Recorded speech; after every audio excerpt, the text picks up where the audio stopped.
Hola, buenas tardes.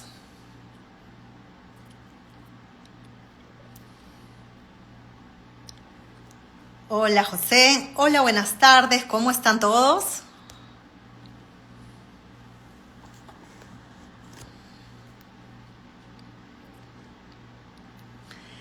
Bienvenidos a una nueva charla de franquicias.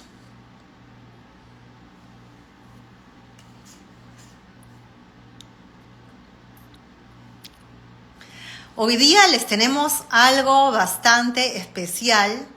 A pedido del público, muchos de ustedes sé que están interesados en poder residir acá en los Estados Unidos, poder invertir acá en los Estados Unidos para después poder tramitar una visa de inversionista.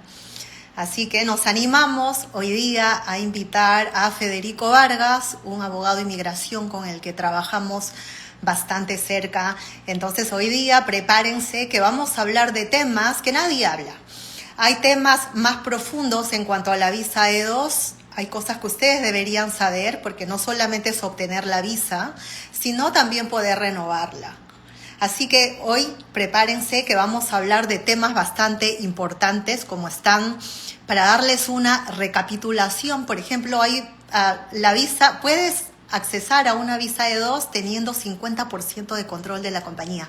Ahora en unos minutos voy a subir al abogado de inmigración y nos va a poder explicar cómo funciona, qué significa el control sustancial, cómo afecta esto a las decisiones operativas del negocio, si es posible estructurar un negocio con socios para obtener la visa E2, si ustedes pueden prestarse plata, o sea, a través de un financiamiento, fondear la inversión.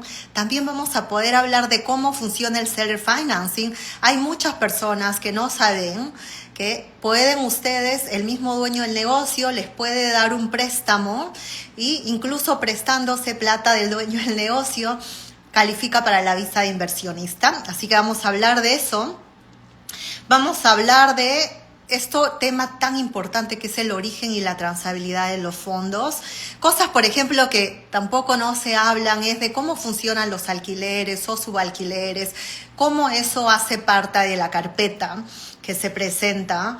Vamos a poder hablar también, por ejemplo, de los retos en la renovación, ¿no? Cómo van a poder demostrar que el negocio sigue siendo rentable, viable, y qué pasa si el negocio de repente no está dando ganancias sustanciales para poder solventar a la familia inversionista.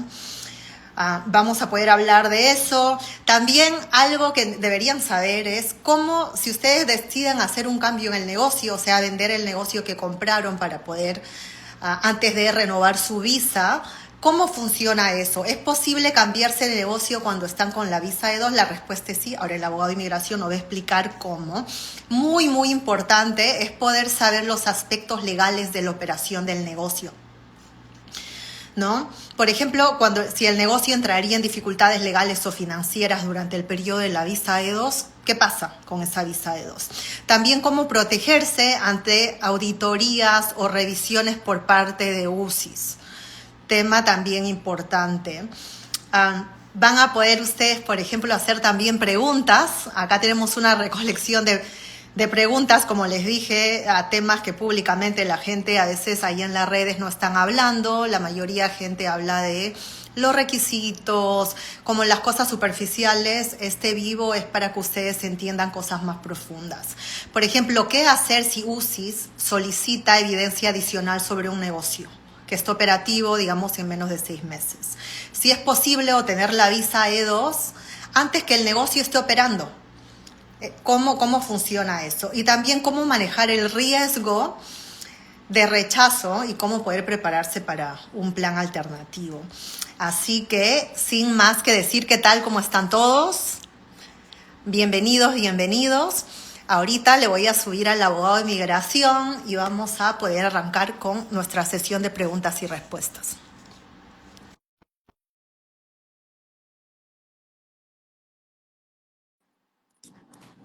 Ahí te estoy pasando la invitación, Federico.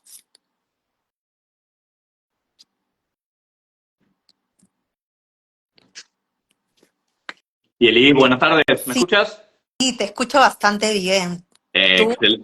Yo te escucho excelente. ¿Cómo estás? Muy buenas tardes. Gracias por la invitación. Ay, Con gusto, Federico, con gusto, con gusto. Feliz año y también gracias. Igualmente. Hace unas semanas entrevistamos a unos clientes que trabajamos juntos, que Oh, sacaron sí. un seller financing, los chicos de Ok. Costa Rica, así Ah, que sí, sí, están sí. contentos. Si no llegaste a ver el vivo, sería buena idea que alguien de tu equipo, porque dieron un buen referral de ti, están sumamente contentos con el proceso. Agradezco la referencia. Sí, sí, sí, Agradezco. sí. Así que genial. Bueno, Fede, entonces arranquemos con estos temas que de repente no se hablan tan comunes, sobre todo en las redes. ¿Cómo se Absolutamente. estructura cuando alguien quiere ser 50% socio del Ujú. negocio? ¿Cómo se estructura esa carpeta? Perfecto. Bueno, uno de los requisitos de la visa E2 es que el inversionista principal, quien vaya a obtener la visa E2, debe tener control operativo de la empresa. Y eso usualmente se demuestra a través de ser dueño del 50%, de al menos el 50%. Puede ser del 60, del 70, del 100%. Pero ser dueño de al menos el 50% demuestra de que tiene la autoridad para tomar decisiones sobre la empresa y que está preparado para dirigir y desarrollar la empresa. La tipo de entidad más utilizada para este tipo de inversiones son las LLC. Y las LLC están gobernadas, que quiere decir que el escrito que indica quiénes son los dueños y cuál es el porcentaje de sociedad de cada uno, que se llama Operating Agreement, que en muchos países es el equivalente al estatuto. Y en ese estatuto es que se determina justamente quiénes son los dueños y cuál es el porcentaje de sociedad. Ese es el documento que prueba si la persona tiene el porcentaje requerido por inmigración. Y esto obviamente Entonces, lo que... ujú. Sí. Entonces, solamente aclarar y después, por favor, continúa. Ujú. Un negocio puede otorgar dos visas C2. Es posible, solo si tiene en un escenario donde hay solamente dos socios, porque obviamente solo dos socios pueden tener el 50%, ya si hay tres socios los porcentajes no son suficientes para que dos personas puedan otorgarlos, pero sí es viable, absolutamente, y eso es algo que no muchas personas saben, y la forma de estructurar cuando dos personas o dos grupos familiares quieren aplicar bajo una sola inversión es muy importante estructurarlo correctamente para el requisito de la marginalidad, de que el negocio genere suficientes ingresos, no para que una familia pueda vivir en los Estados Unidos, sino para que dos familias puedan vivir en los Estados Unidos. Entonces, a veces la mejor estrategia no es que apliquen los dos grupos familiares al mismo tiempo, sino que tal vez primero aplique uno y ya cuando el negocio tenga números sólidos y sea suficiente, cree suficientes ingresos para el segundo grupo familiar, que ahí aplique el segundo grupo familiar. Pero siempre depende, obviamente, del negocio. Hay veces que desde un inicio se puede presentar ambas carpetas a la vez. Perfecto, perfecto. Y para que la gente saque el capital para invertir, ¿se pueden prestar plata, digamos, de una organización bancaria en su país? ¿O cuáles son los otros medios que la gente utiliza para poder, con dineros de otros, poder tramitar su visa E2? Absolutamente. Préstamos es una fuente viable para poder demostrar el origen y la transabilidad. Sí depende quién otorga el préstamo. Si, por ejemplo, en el caso que tú indicabas, es un banco, una institución financiera, entonces solamente necesitamos el contrato de préstamo y las transacciones de que el inversionista recibió el dinero y que luego lo invirtió en su negocio. En ese caso es bastante sencillo. Y el banco puede ser en su país de origen, en los Estados Unidos o en cualquier país del mundo. En ese sentido, el capital no tiene que haber sido generado en el país de ciudadanía del inversionista.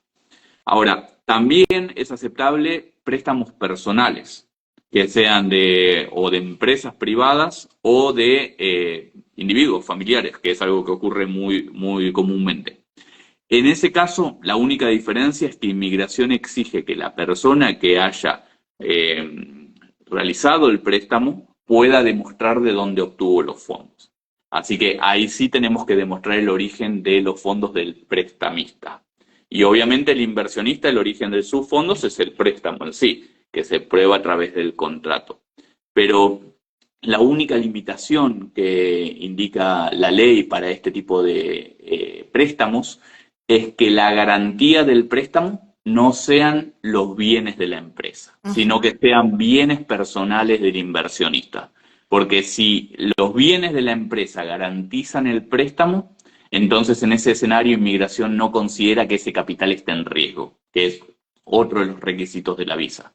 Y esto funciona tanto para el negocio como para equipamiento del negocio. Por ejemplo, es muy común que los inversionistas tengan que comprar un vehículo para operar su negocio.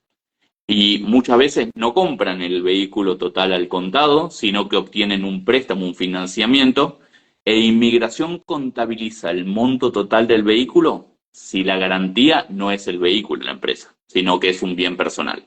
Si es el vehículo el que va a ser la garantía, inmigración solo contabiliza como a capital aportado lo que haya pagado de adelanto el inversionista, el down payment, que usualmente se llama aquí.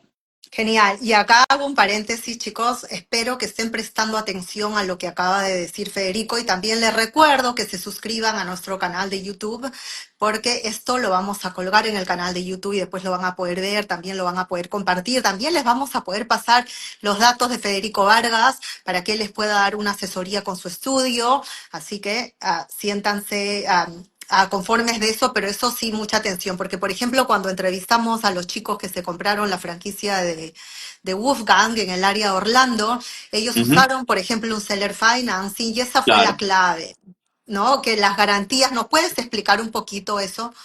Sí, absoluta. El seller financing es un financiamiento en lugar de ser una institución financiera o un familiar, es el mismo vendedor del negocio el que está financiando la transacción. Y es algo que es muy utilizado. Muchas veces el vendedor solicita que se haga un porcentaje del valor de la compra como pago adelantado y luego el resto es financiado.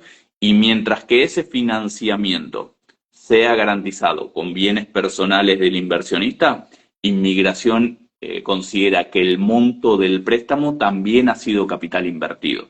Por lo cual es una manera muy positiva de poder demostrar un capital sustancial que se ha invertido sin necesariamente el inversionista tener que desembolsar el 100% del valor de la compra. Claro, entonces esa es la clave, no Sí. poner garantías con el negocio y también acá la clave es que la persona que le está ayudando, en este caso nosotros como sus business brokers, que podamos negociar eso, porque la mayoría de vendedores quieren poner como garantía los bienes del negocio. Claro. Eso lo quiere todo el mundo, pero eso no califica para una visa Eh, E2, así que eso es eh, algo que nosotros necesitamos negociarlo. Exacto, Ah, desde la parte comercial es algo muy frecuente, pero cuando el objetivo es obtener una visa E2, no se debe realizar. Hay veces que, por ejemplo, en el ejemplo que les di anteriormente del vehículo, por ahí el concesionario de carros o el dealer no está dispuesto a usar otra garantía y solo quiere utilizar el carro. No quiere decir que es algo que no se pueda realizar, es solo que inmigración no va a considerar el capital total, sino solo va a considerar el pago por adelantado que se ha realizado como parte de la inversión. Así que de todas maneras se puede realizar esa transacción, solo cambia la estructura de la presentación. perfecto. Podemos hablar un poquito en las carpetas de la visa Sí. E2, cómo juega la presentación del contrato de alquiler o del contrato de subalquiler. Ok. Bueno, es muy importante para las carpetas en la visa E2 demostrar de que el negocio está operativo o que está ya listo para estar operativo. Entonces, el ya tener asegurado el espacio físico donde va a operar el negocio es importantísimo y el contrato de alquiler demuestra de que el negocio está operando, de que tiene un lugar comercial donde va a brindar los servicios o va a vender los productos que va a comercializar, por lo cual sí es muy importante. Cuando hay un subarrendamiento, que quiere decir que hay una persona principal que tiene el contrato con el dueño del local y luego lo subalquila al inversionista, a veces inmigración solicita una copia del contrato de alquiler original para demostrar que ese subarrendamiento está permitido. Así que sí es importante conseguir una copia de ese contrato original por las dudas de que inmigración lo requiera. Nosotros siempre tratamos de minimizar los riesgos. A veces lo requiere, a veces no, entonces nosotros por las dudas siempre queremos tenerlo disponible por las dudas. Sí, y bueno, esto pasa porque a veces algunas personas tienen presupuesto limitado y de Claro. repente el comprador con sus mismos fondos no califican para poder tener un nuevo contrato de alquiler. Entonces, lo que nosotros negociamos es de que el dueño actual se quede como con el lease y él se ponga, el comprador se ponga como su alquilado, claro está, si el contrato de alquiler lo permite. Absolutamente, sobre todo también sucede mucho con las empresas de servicios, que por ahí no necesitan un local comercial grande, sino por ahí alquilan un espacio de oficina dentro de una oficina más grande, entonces subalquilan un pequeño espacio, así que sí, es algo muy, muy utilizado y que está permitido absolutamente. Genial, genial. Y eso ayuda. De hecho, nosotros aquí en la compañía, eso es lo que queremos. Yo personalmente siempre quiero que mis clientes que están comprando negocios se queden con mayor dinero en el bolsillo para su Exacto. capital de trabajo, para el cambio de vida que van a hacer acá. Por eso siempre negociamos un seller financing y por eso vemos las formas de bajarles el precio, obviamente, y buscar las otras formas. Y de verdad que agradezco que tú con tu equipo también son bastante flexibles con Ujú. eso y hacen revisiones y hacen recomendaciones que nosotros necesitamos. Por ejemplo, una de las cosas que nosotros hacemos en la compañía es poder entregar de repente una opinión de valor, una valorización del negocio que ustedes van a necesitar, por ejemplo, para... Y hay como compañías que de repente no lo ofrecen, pero hay muchas cosas que se pueden hacer. Sí, Entonces, siempre acá tratamos también... de buscar ese balance, absolutamente, entre los requisitos de inmigración, pero también que haga sentido comercial para el cliente, porque no queremos que nuestro cliente entre en un contrato de alquiler de un espacio que realmente no necesita. Ujú. Entonces, tratamos de encontrar ese balance de satisfacer el requisito con lo que realmente necesita el cliente. Inclusive en algunas ocasiones hay empresas de servicios que ni siquiera necesitan una oficina física y rentan una oficina virtual en un inicio de operaciones. Así que las oficinas virtuales también son una opción válida que reduce mucho el costo fijo de los negocios. Claro, y el objetivo también es que a la gente le vaya bien en los negocios, no solamente que obtengan la visa, porque a veces me han llegado Claro, personas que me dicen, ¿me puedes ayudar a vender el negocio está perdiendo plata, por eso lo quieren vender, y cuando les pregunto por cuánto se lo compraron, me dicen, bueno, lo compré por este precio, pero me dio la visa, y la motivación inicialmente era conseguir una visa, pero después si están perdiendo plata, digamos, alguien se compró un negocio con 60.000, 80.000 o 100.000, con la esperanza de la visa, pero si el negocio está perdiendo negativo todos los meses, 6.000, 6.000, 6.000, ahora ¿cuánto perdiste en un año? No perdiste esos 60 o 100, si no perdiste mucho más. ¿Y después qué va a pasar cuando necesite renovar la visa? esa es la clave. Entonces, Exacto. sí, sí, sí, sí, sí, sí, sí. Sí, Bueno, ahora sigamos con las preguntas. sí. Hablamos de los alquileres. ¿Puedes explicar en detalle la transabilidad del origen de los fondos? Sí, absolutamente. Son dos conceptos diferentes. Por un lado, el origen es de dónde se obtuvieron los fondos que la persona va a invertir. Como les decía anteriormente, el origen no es necesario que provenga del país de ciudadanía del inversor, sino inclusive puede provenir de los mismos Estados Unidos si por ahí el inversionista tenía otra inversión que luego se deshizo o vendió ese negocio y esos fondos lo utiliza para esta nueva inversión. Así que el origen se refiere a eso, a la fuente de donde obtuvo los fondos. Y la trazabilidad se encarga de cómo es la ruta del capital desde que se originó ese capital hasta que fue invertido en este nuevo negocio. Lo más prolijo y lo que usualmente inmigración prefiere para la trazabilidad del capital es que sean transacciones bancarias. Ahora, muchos de los países de ciudadanía de nuestros clientes tienen limitaciones los bancos en las transacciones que se pueden realizar. Entonces, muchas veces se hacen transacciones a través de instituciones financieras privadas, a través de la compra de bonos o acciones o criptomonedas, que luego esos instrumentos financieros es vendido y se deposita el dinero en Estados Unidos.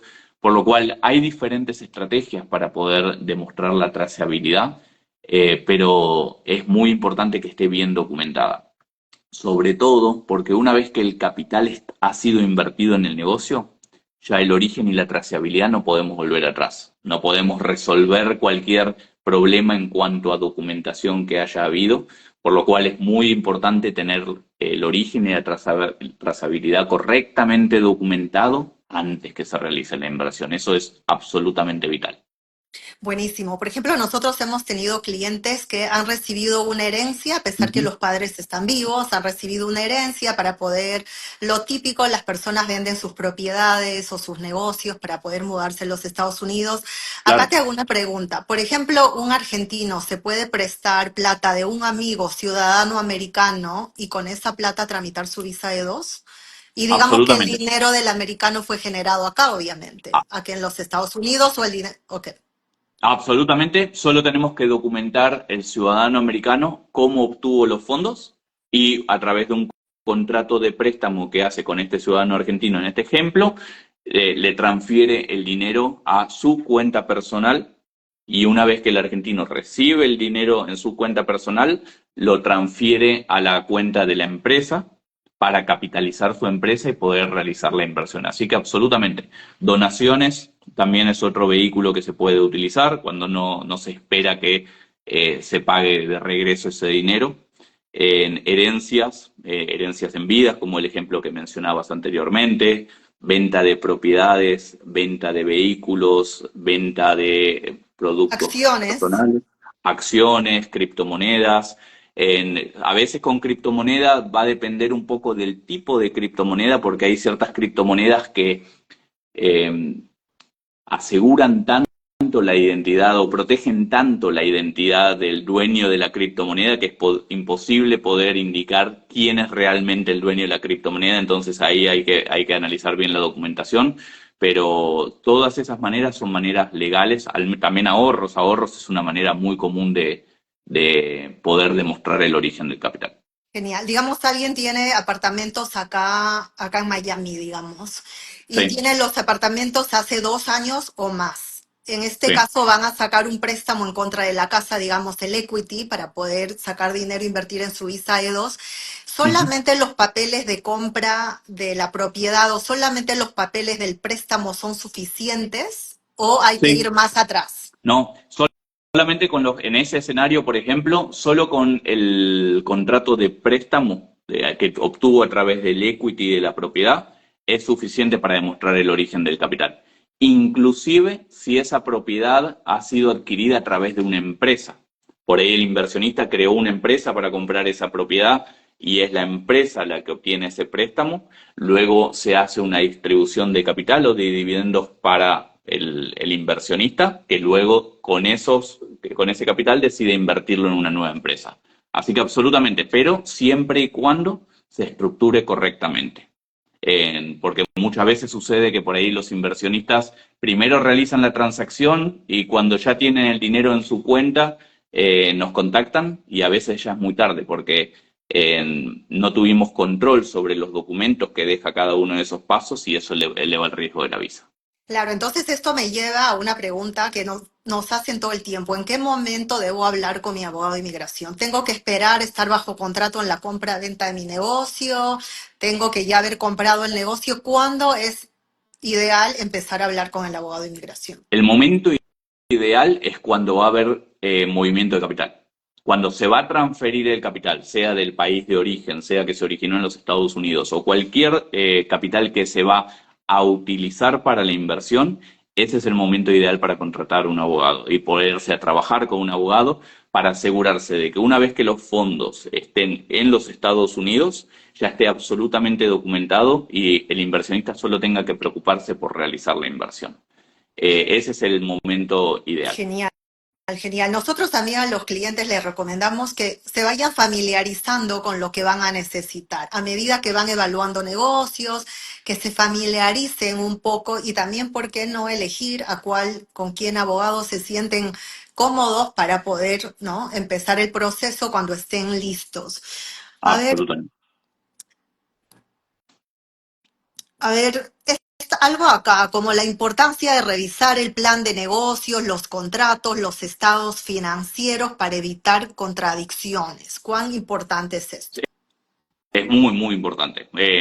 Bueno, tú nos conoces, nosotros somos muy meticulosos con la documentación porque justamente lo que queremos evitar es que haya cualquier tipo de discrepancia en la documentación. Porque cuando hay discrepancias en la documentación, empieza a confundir eso a los oficiales de inmigración y empieza a crear dudas sobre la solidez del caso.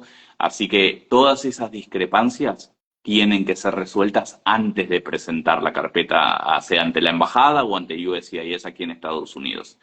Así que es vital, antes de que el inversionista firme cualquiera de estos documentos, que nosotros lo podamos revisar para asegurarnos de que cumple los requisitos de inmigración y que no haya discrepancias. Y justamente muchas veces por ahí el documento que nosotros tenemos que revisar es solamente una hoja y por ahí a nosotros nos lleva 2 o 3 días y el cliente nos dice, bueno, pero ¿por qué les lleva tanto tiempo revisarlo si es simplemente una página que tienen que leer? Y es porque tenemos que comparar ese documento con todos los otros documentos que tenemos en el expediente, porque no queremos dejar ningún hilo suelto que pueda traer Claro. complicaciones en el futuro. Claro que sí, porque si no, después también se retrasa la presentación de la carpeta. Nosotros también Claro, somos meticulosos en ese caso, obviamente, y también nosotros siempre le recomendamos a los clientes que hagan su due diligence, porque en el due diligence va a salir toda la información para que ellos no solamente paguen el precio justo por el negocio y verifiquen que todo esté en orden, pero también le va a ayudar en su expediente y en la preparación del plan de negocio y en toda la consistencia, lo que acabamos de mencionar. absolutamente. Y aparte el due diligence es vital desde mi punto de vista por el hecho de que es el momento donde podemos solicitarle al vendedor del negocio toda la documentación que el inversionista quiera. Y es el momento donde el vendedor más predispuesto va a estar para otorgarnos esa documentación para que luego se realice la venta. Una vez que se realizó la venta, es mucho más difícil conseguir documentación del vendedor porque ya no tiene ningún estímulo para proveer esa documentación. Así que ese es el momento clave para Sí. aprovechar. Y toda la información, muchas veces financiera del vendedor, se puede utilizar como base del plan de negocio y las proyecciones financieras, absolutamente. Genial, genial. Hablemos un poquito de los aspectos legales de la Ujú. operación del negocio. ¿Qué sucede si el negocio entra en dificultades legales o financieras durante el periodo de la visa de dos? Bueno, las dificultades legales no afectan al negocio o la elegibilidad para la visa E2, siempre y cuando no tengan consideraciones financieras negativas. ¿Por qué? Porque recuerda que uno de los requisitos de la visa E2 es que no debe ser una inversión marginal. Una inversión marginal para inmigración es un negocio que no le genera suficiente dinero al inversionista y a su familia para vivir en Estados Unidos. Entonces, si el negocio empieza a tener dificultades financieras, puede impactar la elegibilidad de la visa E2.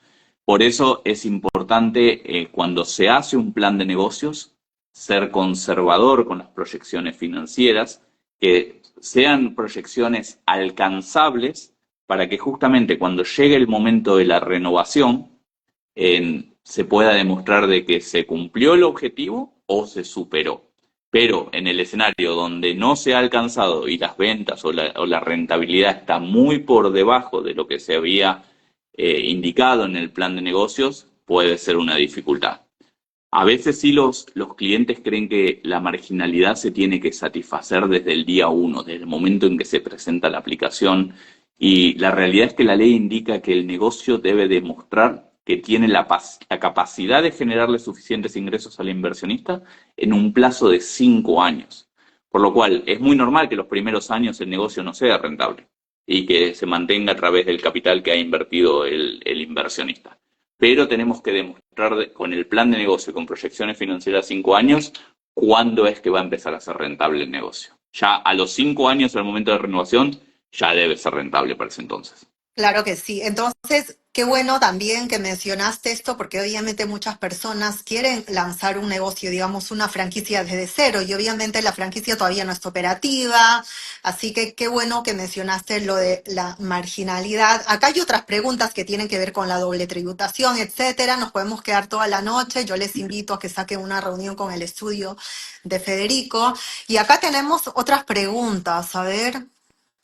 Y A ver. solo para dar algo adicional para tus clientes. Las personas obviamente que estén viendo este live, que quieran hacer una consulta privada, la realizaremos sin cargo. Mencionando la persona que ha visto este vivo, le haríamos la consulta sin cargo de 30 minutos para poder analizar su situación. Gracias, Fede. A ver, al ofrecer ofrecer un documento de préstamo de un familiar en Argentina también. Sí, eso lo habíamos mencionado. El préstamo Am, puede ocurrir fuera de los Estados Unidos, absolutamente, sí. yo compré mercadería en un importador y no tengo los documentos de importación, dice. Ok. Ah, Bueno, ¿cómo funcionaría habría que esto? analizar. Muchas veces los negocios de importación o exportación califican para otro tipo de visa, que es muy similar, que es la visa E1, que es específicamente para comerciantes, para personas que importan y exportan productos. Ahora, si esto fue una importación solo para comprar el inventario inicial del negocio y no va a ser la actividad regular del emprendimiento, entonces tal vez los documentos de importación no sean tan relevantes, pero sí se van a necesitar invoices, que son facturas en donde demuestre el monto que se ha abonado por la compra de esos materiales.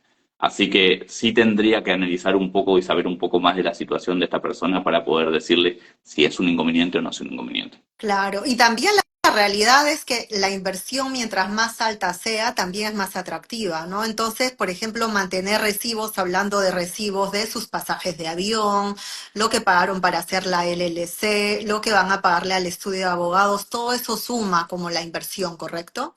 Absolutamente. Siempre que se pueda documentar, esa es la clave. Siempre hay que guardar copia de esos documentos para luego poder utilizarlos en la presentación, absolutamente. Genial, genial, genial. Bueno, alguien dice, hola, soy Rubén de Argentina. Mi consulta es para la apertura de una LLC que se abre para tener renta pasiva. ¿Se puede poner dirección de un apartamento o siempre tiene que estar en una oficina? No, No, para formar una LLC, las LLC están regidas por ley estatal, por lo cual depende en el estado en la que vayas a formarla, son las reglas que tiene que seguir. Pero la gran mayoría permite que tengas una dirección residencial para recibir la correspondencia del negocio. Sí, la gran mayoría de los estados requiere que tengas un agente registrado que sea una persona de Estados Unidos que vaya a ser quien va a recibir la correspondencia legal de la empresa. Pero como dirección de correo físico se puede utilizar generalmente una genial. residencia. Y también acá aprovecho, porque eso también alguien nos pregunta. ¿Sí? La gente piensa a veces que de repente comprando propiedades, ¿no? Que son inversiones pasivas, 100% pasivas, y con eso podrían lograr una visa de dos. Bueno, el problema es que la visa E2 requiere que sea una inversión activa del inversionista, porque el inversionista debe venir a los Estados Unidos a dirigir y desarrollar la empresa. Y depende del modelo de negocios con las propiedades. Si el modelo de negocios es comprar una propiedad que se va a alquilar de manera anual y no va a tener ningún otro tipo de actividad comercial, por lo general eso no califica para la visa E2 porque lo que dice inmigración es que eso uno lo puede hacer con la visa de turismo y negocios, viniendo una vez al año y no requiere la presencia del inversor durante todo el año. Ahora, ya si la persona tiene un modelo de negocios en donde va a comprar 5 o 6 propiedades y ya tiene un volumen de propiedades suficiente para tener que gerenciar y hacer un property management, ya estamos hablando de otro tipo de negocio que tal vez pueda llegar a calificar. Genial, genial. Ah, ¿se hacen proyecciones basadas en los estados de la industria? Claro que sí, porque también no es que se pueden inventar un plan de negocios, porque ciertas industrias y ciertos negocios tienen cierta capacidad de facturación y cierta capacidad de ganancias también. Así que sí, sí, sí, no, eso es algo bien importante. También, por ejemplo, las franquicias. Eso es lo bueno. Las franquicias en el Franchise Disclosure Document, en el artículo 19, están revelando la facturación que otros franquiciados están teniendo. Entonces, para el plan de negocios, se van a usar negocios cercanos, ¿no? Pero explícanos un poquito más, ustedes, por ejemplo, cuando hacen el plan de negocio, Uh -huh. um, típico. Bueno, acá para construir en este comentario Sí. sobre que son basados en los estándares de la industria, ¿hay algún cruce de inmigración? O sea, inmigración puede decir, esta proyección está irreal. O sea, ¿cómo inmigración sabe el potencial de una industria, por ejemplo? Bueno, no es, no es el responsable inmigración de validar si las proyecciones que se presentaron son razonables o no, sino que es responsabilidad del inversor el poder demostrar de que esas proyecciones son razonables. Así que inmigración posiblemente no vaya a compararlo, aunque ellos obviamente tienen una buena idea de los porcentajes de profit o de rentabilidad de cada industria. Pero siempre es responsabilidad del cliente y del inversionista, y en este caso donde nosotros lo asesoramos, de demostrar de que esas proyecciones son razonables. El problema es que muchas veces la estrategia que se utiliza en algunos estudios es ser demasiado optimista al hacer las proyecciones financieras, porque eso hace más sencillo el obtener tal vez la visa E2 inicial. Pero es lo que hablábamos antes, cuando llega el momento de la renovación, esas proyecciones optimistas juegan una mala pasada porque luego no se alcanzan esos objetivos e inmigración empieza a pensar que esa inversión es marginal. Así que sí se hace un estudio de mercado por lo general para hacer esas proyecciones financieras y también se tiene en cuenta los números reales de la inversión. Cuánto realmente van a pagar cada uno por el alquiler del local, cuánto va a ser el costo de los empleados, por lo cual esas proyecciones financieras se hacen con los números reales de la inversión. Claro, claro. Y ahorita vamos a hablar de renovación y a veces nos llegan clientes que nos dicen, Yelif, ayúdame a vender este negocio o esta franquicia, porque se están acercando a la renovación y el negocio no les están rindiendo. Entonces, a veces las personas cuando no evalúan diferentes opciones, llegan a comprar, digamos, una franquicia que les promete mayores ventas, etcétera, y están pasando los años y eso no se logra, No ocurre. lamentablemente. Entonces nosotros por eso siempre a nuestros clientes le compartimos nuestra filosofía, que es, ¿para qué te vas a comprar una franquicia emergente si te puedes comprar una franquicia madura? Una franquicia que en su FDD te muestre los volúmenes de ventas, puedas ver los pasados 3 años cuánto va creciendo, una franquicia que ya está franquiciando hace 10, 20, 30 años, una franquicia que hoy en día tenga más de 100 franquiciados, en vez de aventurarte a comprarte una marca que recién salió al mercado hace 2 años, te entrega un territorio grande, pero si no te están ayudando a la generación de clientes, ese es el problema. Y después, si a ti no te va a ir bien y después se lo queremos vender a otro, se va a dificultar poder vendérselo a otro. Igual los negocios que están perdiendo plata, después hay que hacer un asset sell. Entonces, por eso la importancia de poder elegir la inversión adecuada. Acá Sí, también hay un comentario sobre el crecimiento moderado y a largo plazo.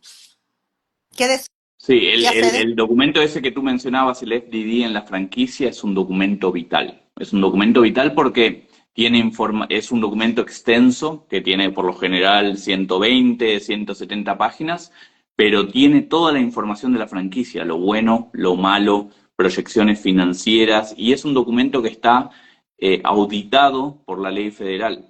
Por lo cual es información muy confiable la que encuentran allí. Entonces, si una persona realmente está interesada en comprar una franquicia, vale la pena tomarse el tiempo de leer ese FDD. Tiene muy buena información y nosotros usualmente lo utilizamos también para hacer las proyecciones financieras en el plan de negocio. Claro, claro. Entonces, acá también aprovechar para trabajar con un abogado que entiende de franquicias, porque no todos los abogados de inmigración entienden de temas de franquicias.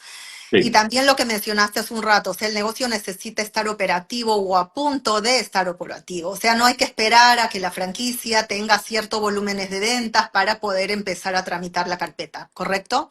Es correcto, exactamente. Y sobre todo en el escenario de franquicias, teniendo toda la documentación que usualmente la franquicia te otorga para demostrar la industria y cómo usualmente se desarrollan los negocios individualmente, es todo ese soporte que usualmente la embajada quiere ver absolutamente. Sí, sí, sí, sí, sí, sí. También la otra filosofía que tenemos aquí en la compañía es si tienes capacidad de comprarte un negocio que esté en cash flow positivo, que te está dando ganancias, ¿por qué no comprar de eso? Porque hay personas a veces que quieren invertir lo mínimo posible. Claro. Entonces están dispuestos, quieren eso, lo mínimo posible, lo mínimo posible, lo mínimo potencial de pérdidas que van a acumular, pero después no lo van a poder vender y después puede causarles muchos problemas. Hablando de problemas, ¿hay auditorías? ¿UCIS en algún momento puede hacer alguna auditoría? No son realmente comunes las auditorías. No, generalmente el momento de auditoría es el momento de la renovación. Ese Ok. es el momento donde inmigración revé toda la documentación. Sí, en la renovación, por ejemplo, es un proceso que lleva mucho menos documentación que obtener la visa E2 inicial. Pues, por ejemplo, al renovar ya no se tiene que demostrar que el capital que has invertido es sustancial, cuál ha sido el origen y la trazabilidad del capital, porque eso solo se realiza al momento de obtenerla inicialmente, cuando uno invierte el capital inicial. En la renovación lo que uno tiene que demostrar es que el negocio sigue en operaciones, que sigue siendo rentable y que genera suficientes ingresos al inversionista para vivir junto con su familia, y de que el inversionista continúa dirigiendo y desarrollando la empresa. Por lo cual es un proceso más sencillo, siempre y cuando el negocio sea próspero, obviamente. Claro que sí, claro que sí. ¿Cuáles son las implicaciones de contratar empleados internacionales versus locales? Bueno, absolutamente el negocio puede tener empleados internacionales que trabajen en el exterior y obviamente eso tiene sus gastos que son contabilizados. Ahora, no sirve para demostrar para el requisito de la marginalidad de que el negocio tiene un impacto en la economía de Estados Unidos en ese caso, porque obviamente no está uno contratando empleados de Estados Unidos, sino empleados extranjeros. Pero no es algo que esté prohibido para obtener una visa de dos, ni por nada del estilo, sino que sí se recomienda tener una cierta cantidad de empleados, depende del negocio, que sean ciudadanos americanos y luego tener otro porcentaje que sean extranjeros. No hay un porcentaje definido, sino que absolutamente depende del negocio en sí. Pero siempre se recomienda tener algunos empleados que sean de aquí de los Estados Unidos. Y cuando digo de Genial. los Estados Unidos no me refiero a que sean ciudadanos americanos. Pueden ser ciudadanos, pueden ser residentes, pueden ser personas que tengan un permiso de trabajo o una visa de trabajo, o inclusive los mismos empleados que el inversionista con una visa de dos puede sponsorear para traerlos a trabajar a los Estados Unidos, porque eso también es algo que muchas veces no se Y me habla. gustaría que tengamos otro vivo hablando justamente de eso, que es algo bastante común, también esto de poder conseguir la visa E2 Manager, Correcto. etcétera. Sí, sí, sí. Bueno, algo que también nos preguntan son los cambios en inmigración, tanto para las Ujú. visas de inversionistas como para las otras visas. Así que el próximo jueves vamos a tener un vivo con Federico Vargas. Así que de ahora hasta el jueves vayan pasándonos las preguntas y vamos a poder explicarle qué está pasando con las visas ahora con el cambio de gobierno. A ver, casos reales. A ver, ¿qué hacer si UCI solicita evidencia adicional sobre un negocio operando por menos de 6 meses? Ok, bueno, va a depender obviamente de qué específicamente esté solicitando inmigración con ese, se llama en inglés request for evidence, pero es un pedido de más evidencia.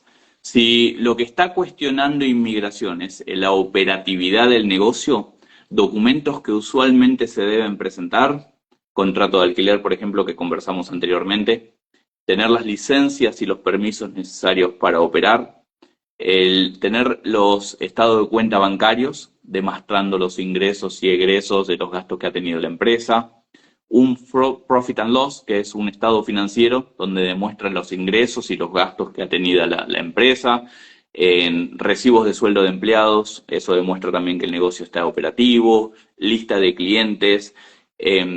Obviamente que todos estos documentos son documentos sugeridos y depende de cada industria. Ciertas industrias va a tener, por ejemplo, eh, ciertas licencias que otros negocios no van a necesitar, pero esos son usualmente los tipos de documentos que se utiliza para demostrar operatividad. También cuestiones de marketing, si tiene un sitio web, redes sociales, todo lo que demuestre que el negocio realmente está operando. Genial, genial, genial. Bueno, contigo también hemos hecho, por ejemplo, unos clientes que se compraron una florería con un asset sale. O sea, hay muchas cosas que se pueden hacer. Nos quedaríamos acá hablando toda la noche. A ver, acá, esto ya contestamos. Si es posible obtener la visa E2 sin que el negocio esté full operativo antes de aplicar. ¿Cómo manejar el riesgo de rechazo y prepararse para un plan B? Bueno, el tener un plan B para mí siempre es muy importante. De todas maneras, cómo se maneja el riesgo de rechazo es, primero, a través de plantear la estrategia inicial.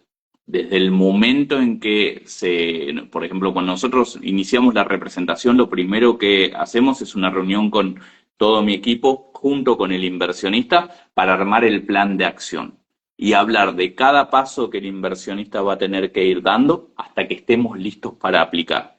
También para que el inversionista sepa los documentos que vamos a necesitar en cada paso y cuándo es clave que antes de realizar movimientos nos consulte para justamente minimizar el riesgo. Otro de los puntos importantes para minimizar el riesgo es, antes de firmar cualquier documento, tomar cualquier paso importante, enviarnos el documento para que nosotros lo revisamos, así antes de que sea firmado es mucho más fácil corregirlo que después de haber sido firmado. Y el paso más importante es el filtro del estudio. Antes de hacer la presentación se hace una revisión integral para tratar de identificar cualquier deficiencia que pueda tener la carpeta, cualquier confusión que pueda ser creada para el oficial y antes de hacer la presentación poder corregirla y poder presentar una carpeta sólida y designada de la manera que usualmente los oficiales de inmigración quieren verla. Esa es la mejor forma de minimizar el riesgo. Sí, sí, bueno, con suerte no nos ha tocado pasar eso. O sea, hemos hecho que contigo, Fede, estudios de yoga, panaderías, negocios en servicio, franquicias y 100% aprobación. Pero en caso hubiera un rechazo, hay una apelación o también hay otra vez presentar el caso, ¿correcto? Sí, correcto. Depende de dónde aplique la persona. Si la persona, por ejemplo, está dentro de los Estados Unidos y realiza un cambio de estatus, en ese caso se puede apelar la decisión. Hay una cámara de apelaciones donde se puede revisar para que otra persona diferente analice el caso y determine si la decisión que tomó el oficial inicialmente fue correcta o no. Ahora, cuando la persona aplica a través de la embajada, la decisión del oficial consular en ese caso no es apelable. Por más de que sea correcta la decisión de negar o no, no se puede apelar. Lo único que sí te permiten es volver a aplicar inmediatamente. Digamos que, por ejemplo, cuando uno va a una entrevista en una embajada, uno de los requisitos es que lleve un estado financiero, un profit and loss actualizado. Digamos que por alguna razón la persona se olvida de ese profit and loss y la visa es negada por esa razón. En ese caso, se puede presentar automáticamente, inmediatamente, nuevamente el caso con el profit and loss, con el documento faltante, para remediar ese problema. Pero, por ejemplo, si la razón por la que falló la carpeta es porque el origen y la trazabilidad no estuvo prolijamente documentado, ya es un punto mucho más difícil de poder solucionar, porque ya no podemos volver atrás para demostrar cómo se obtuvieron los fondos y demás.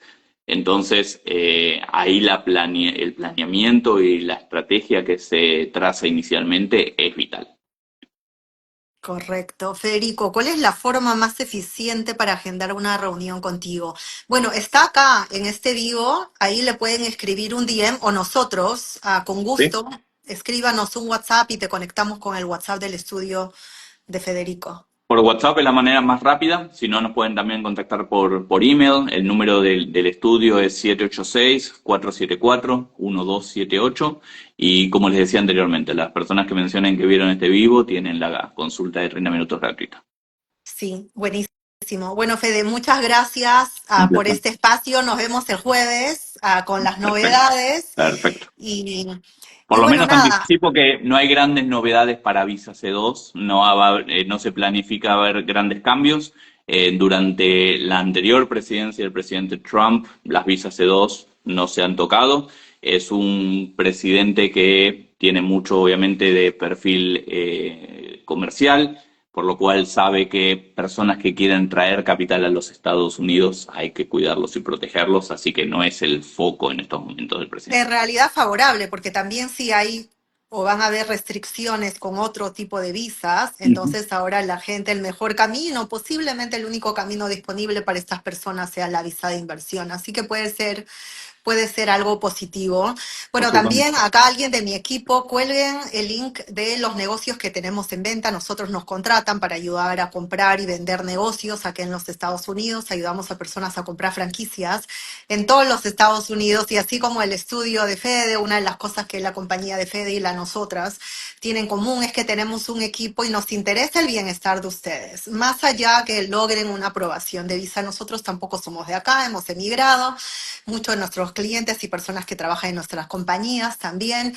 Entonces queremos que les vaya bien. Ese es el objetivo, que cuando hagan ese cambio de vida, que les vaya bien, que sus negocios ganen, que sus negocios sean escalables, a prueba de recesión, que se lo puedan comprar a un buen precio, porque lo más probable después van a querer vender el negocio. Así que quieren recuperar la inversión y ganar dinero. Van a necesitar renovar la visa, van a necesitar de repente de una E2 conseguir el camino para lograr una residencia permanente. Así que también les invito, si tienen el deseo de si el objetivo final de ustedes es volverte ciudadano americano, residente, hablen con el estudio de Fede, porque hay cosas que se pueden hacer. Por ejemplo, en el caso del cónyuge, ¿no? Que va a conseguir, va a tener permiso de trabajo, ese sería el medio de conseguir Un el sponsoreo, certificado absolutamente. laboral, sí, etcétera. Absolutamente, porque muchas veces la visa de dos es un vehículo para ingresar a los Estados Unidos, pero es un vehículo luego para pasar a otro tipo de visa que sea ya que otorgue la residencia permanente. Así que absolutamente. Y nosotros siempre cuando hacemos este tipo de